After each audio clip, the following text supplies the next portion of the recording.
PS5 프로가 발매된 이후 여러 사람들에게 배송이 되었습니다. 아무래도 100만원 넘는 기기에 선뜻 손이 가는 분들은 미묘한 차이라도 상관없이 고품질 게이밍에 대한 수요가 있는 분들인지라 만족도는 다들 높은 것 같아요. 저는 구매는 하지 않았고 다른 곳에 올라간 리뷰만 보고 있는데 그러다 보니 한국 쪽 커뮤니티에서 꽤 흥미로운 이슈를 발견했어요. 바로 번역에 관한 이슈였습니다. 보시는 바와 같이 한국판 패키지 뒷면을 보면 여러 가지의 문구가 적혀 있는데요. 그 중에서 유독 한국어 문구가 눈에 밟혔습니다. 언리시드 플레이를 감상하세요. 이 영상을 보시는 한국인 여러분 또는 한국어를 할 수 있는 외국인 여러분, 이게 무슨 뜻인지 한 번에 감이 오세요?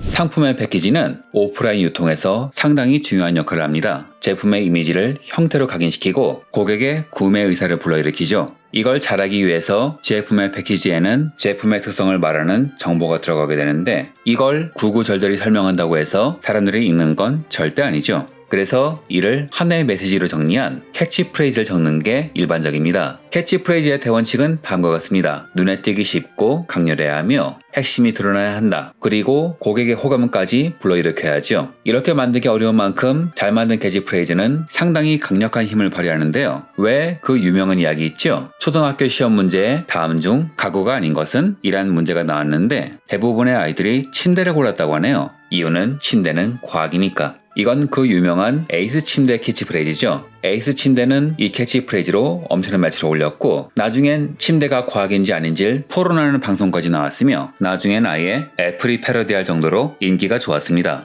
이젠 뻥 약간 섞어서 과학 소리만 들어도 에이스 침대가 떠오를 지경이죠. 그만큼 잘 만든 캐치프레이즈는 강력한 위력을 발휘하는데요. 소니는 일본 기업 중에서도 튀는 마케팅으로 유명했던 회사고 그만큼 다양한 캐치프레이즈가 존재하기로 유명하죠. 한 예로 1, 2, 3를 들 수 있는데요. 플스의 발매일은 1994년 12월 3일이었고 소니는 이 발매를 각인시키기 위해서 1, 2, 3를 강조한 광고를 방영했습니다. 그리고 풀2의 발매일은 2000년 3월 4일인데 2000년은 일본 연호 헤이세이 12년입니다. 이렇게 연결해서 보면 1, 2, 3, 4로 연결되죠. 발매일까지 캐치프레이즈로 정할 정도니 다른 분야는 말할 것도 없을 겁니다. 플스에는 정말 많은 캐치프레이즈가 존재하죠. 우선 제품명인 플레이스테이션도 상표이자 캐치프레이즈인데요. 이는 단순한 게임을 넘어 소니가 제공하는 다양한 미디어를 즐길 수 있는 기기임을 말합니다. 플스1 때는 여러가지 제약 때문에 처음 구성과는 달리 게임 외엔 제공하지 못했지만 풀2 때는 DVD를 지원하기 시작하면서 캐치프레이즈에 맞는 기기가 되었죠. 또한 PS5의 캐치프레이즈 중 하나인 라이브 더 게임은 플스로 게임 속 세상에 완전히 몰입할 수 있음을 말함과 동시에 소니가 라이브 서비스 게임을 제공한다는 복합적인 의미를 담고 있죠. 여하튼 이렇게 중요한 것이 바로 캐치프레이즈인데 그래서 얼리시드 플레이를 감상하세요 라는 이런 캐치프레이즈는 보통 무슨 말인지 잘 이해가 안 갑니다.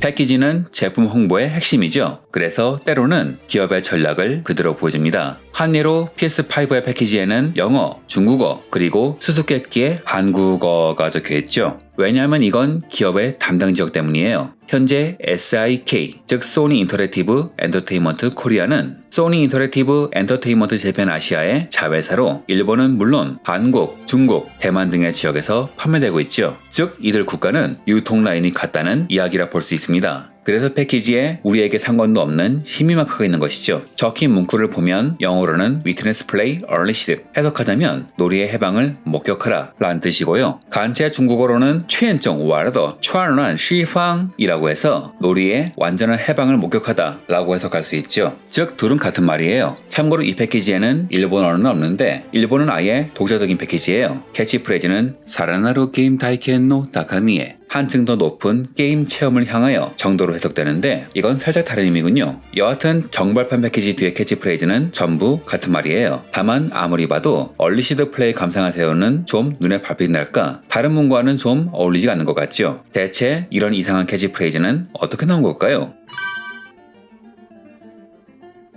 물어본다고 알려줄 것까지는 않아서 지금부터는 제 생각을 한번 정리해 보겠습니다. 우선 말해두고 싶은 것은 SIK는 한국어화를 위한 전문 부서가 따로 있으며 이런 각종 용어 등을 관리하는 부서도 따로 있습니다. 또한 여기 출신들이 현재 어느 회사에서 일하는지, 어느 회사 출신들이 여기서 일하는지를 감안한다면 이게 영어를 몰라서 생긴 일은 절대 아니겠죠. 게다가 박스 뒤에 한쯤 되면 거쳐가는 부서도 여러 명인데요. 그 사람들이 다 영어를 몰라서 이게 통과되었을 린 만무하죠. 그렇다면 얼리시드는 어떤 이유에서든 꼭 남겨둘 필요가 있었다는 이야기인데요. 계속 박스 사진을 보다 보니 TM, 트레이드마크가 눈에 들어오더군요. 그래서 얼리시드를 상표 검색을 해보니까 따로 검색되는 것은 없었어요. 여기서 이런 질문이 있을 겁니다. 일반 명사, 단어로는 상표 등록은 안 되는 건 아니냐? 하지만 꼭 그렇진 않습니다. 한 예로 애플을 들 수 있죠. 애플은 일반 명사임에도 등록이 되어 있거든요. 이유를 최대한 간단히 말씀드리자면 상표를 등록할 때는 상표만이 아니라 반드시 그 상표를 사용하는 목적을 같이 기재해야 합니다. 그것도 엄청나게 빼곡히 말이죠. 이 상표는 무엇이고 어떤 일을 하는 회사에서 어떤 용도를 위해 사용된다. 즉 상표는 상품의 출처를 나타내기 위한 것이에요. 애플이 상표 등록이 된 이유는 그들이 판매하는 것이 컴퓨터, 스마트폰 등이니 가능하다고 합니다.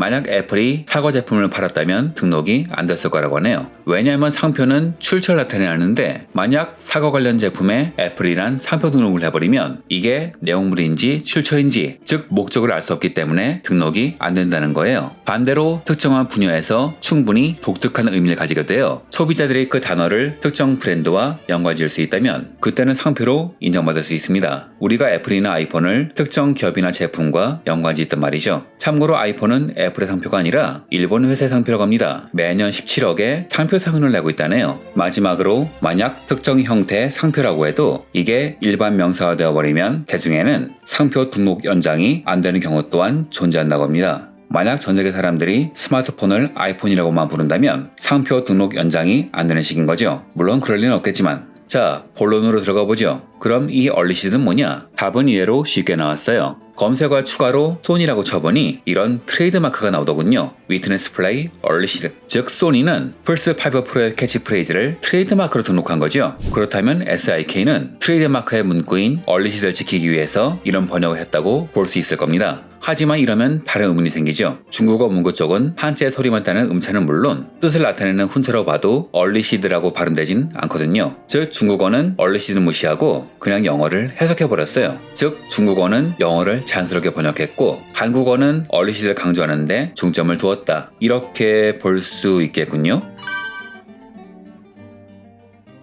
여하튼 결론은 뒤에 있는 문구는 SI 본사가 만든 캐치프레이즈였고 이것이 트레이드마크로 등록이 되었다. 이는 플스5 프로는 지금까지 없던 새로운 경험을 제공하는 기기임을 알리기 위한 것이고 일본 지사는 이를 해석한 문구를 쓰되 별도의 트레이드마크는 등록하지 않았고 이는 중국어, 한국어도 마찬가지다. 이렇게 정리해 볼 수 있겠습니다. 즉 한국어의 이상한 해석은 얼리시드를 강조하려는 의도로 볼 수 있겠네요. 지금까지 굳이 쓸데도 없는 고민을 하는 지식공장장 TM이었습니다. 시청해주셔서 감사합니다.